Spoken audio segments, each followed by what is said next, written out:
कतरी अखन पुसके महिला रानी हर लगत है बड़ जाड़ रे होए कतरी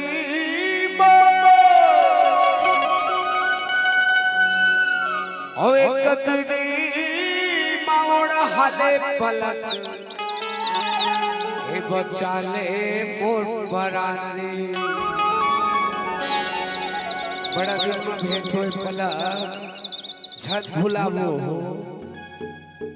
मोटी अपन जगह में कह लंबी है मोर जगह हवे कतरी मावड़ हाले राने बचाले मोर पराने कतरी मावड़ हाले राने बचाले मोर पराने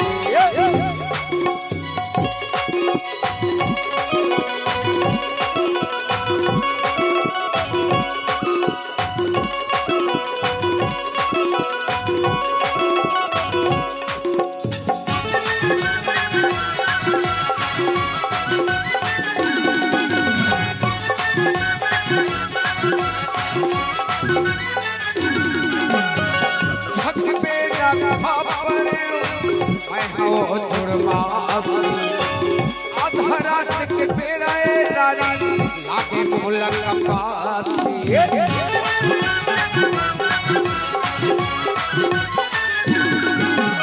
संधक मेरा खापरे मैं हो जुड़वासी अधरात के पेराए रानी लागे मुलक पासी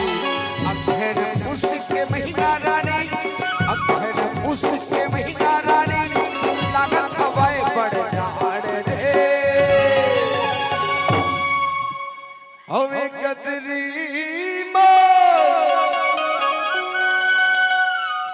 हवे भितरी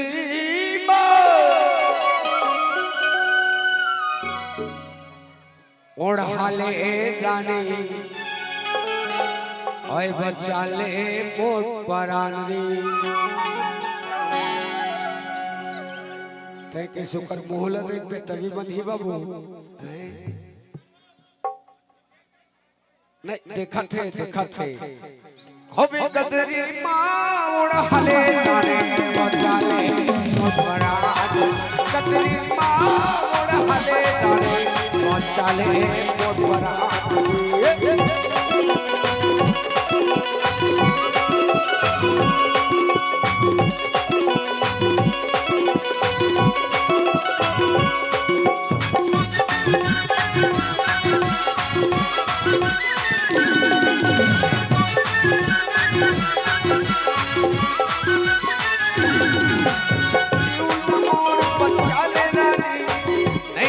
है जुबान सबके मौला उड़ाले रानी नहीं होए तोर बिगाड़ यूला मोर पटाले पलक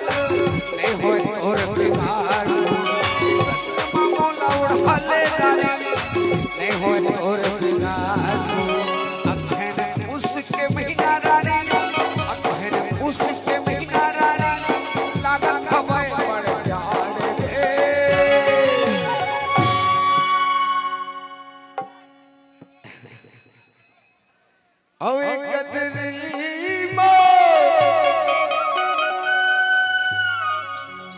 तोल देखा था जब का बेर हो गए मंच में तो ककल देखा था पाक कहतेला अर कहे तिल देखना पही कर मन कहने पाके वो ओए कदरी माउड़ हाले राने बचाले मोर परानी कदरी माउड़ हाले राने बचाले